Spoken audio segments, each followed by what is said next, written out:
अहिले हामी लडाईँ यो देश जोगाउने कि यो देश अन्तै अरूकै देश हुन दिने। त्यसो भएर यो देश बचाउने र देश सिद्ध्याउनेका बीचको लडाईँ यो जेनजी आन्दोलन भन्छ। जेनजी आन्दोलन हुँदै भएको छैन, कुनै जेनजी आन्दोलन भएन। जेनजीले एकछिन एउटा जुलुस गरे, त्यसपछि अरू प्रकारका तत्त्वहरू त्यहाँ मिसिएपछि उनीहरू फर्किए।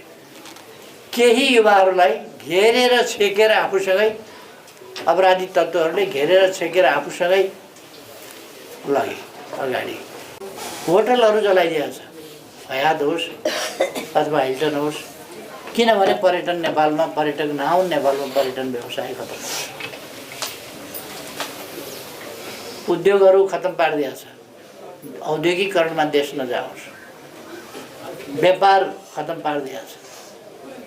डिपार्टमेन्टल स्टोरहरू एउटाको डिपार्टमेन्टल स्टोर 14वटा मध्ये 21वटा डिपार्टमेन्टल स्टोर जलाइदिएको छ। त्यो खालको स्थिति बनेको छ। मान्छेहरूमा त्रास, कोही बोल्न नसक्ने अवस्था पुर्याएको छ। एकैचोटि यस्तो त्रास कि घर जलाइदिन्छु, ए तेरो बाँकी रहेछ, कसैले यो राम्रो भएन भन्यो भने तेरो बाँकी रहेछ होइन, त्यो भनेको छ। हिस्ट्रीमा कहिल्यै पनि एमाले नेतृत्व गर्दा वा एमालेको अध्यक्षले नेतृत्व गर्दा जस्तो विकास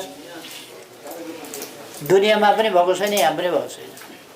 अरूले 100 वर्ष लगाएर विकास गरे होला, तर हामीले मैले 5 वर्ष हो जम्मा जम्मी सरकारको नेतृत्व गर्न पाएँ।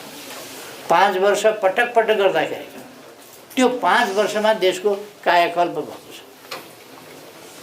गौरादहमा परिवर्तन आएको छ, खेत खेतमा गाउँ गाउँमा पक्की बाटाहरू पुगेका छन्, खानेपानीका ट्याङ्कीहरू बनाएका छन्, विद्यालय भवनहरू बनाएका छन्, अरू थुप्रै चिजहरूमा परिवर्तन आएको छ भनेको छ। कन्सेप्टमै परिवर्तन आएको छ। अब एक ठाउँ मात्रै त होइन नि, देशभरि नै त्यस्तो परिवर्तन ल्याएका छौँ हामीले। वास्तवमा असाधारण विकास गरेका छौँ। एउटा मात्रै क्षेत्रमा होइन, भिखमङ्गाको देश होइन भनेर माग्न नपाउने गरेर माग्नेहरूको व्यवस्था, माग्नै पर्ने अवस्थाका मान्छेहरूको व्यवस्था गरेका छौँ। खाते भने नि हाम्रा बालबालिकाहरूलाई खाते हुन नपर्ने गरी हामीले व्यवस्था गरेका छौँ। अनि ज्येष्ठ नागरिकको भत्ता व्यवस्था गरेका छौँ। देशभरिका ज्येष्ठ नागरिकहरूका हातमा कमसेकम 4000 रुपियाँ त हामीले पुर्याएका छौँ नि।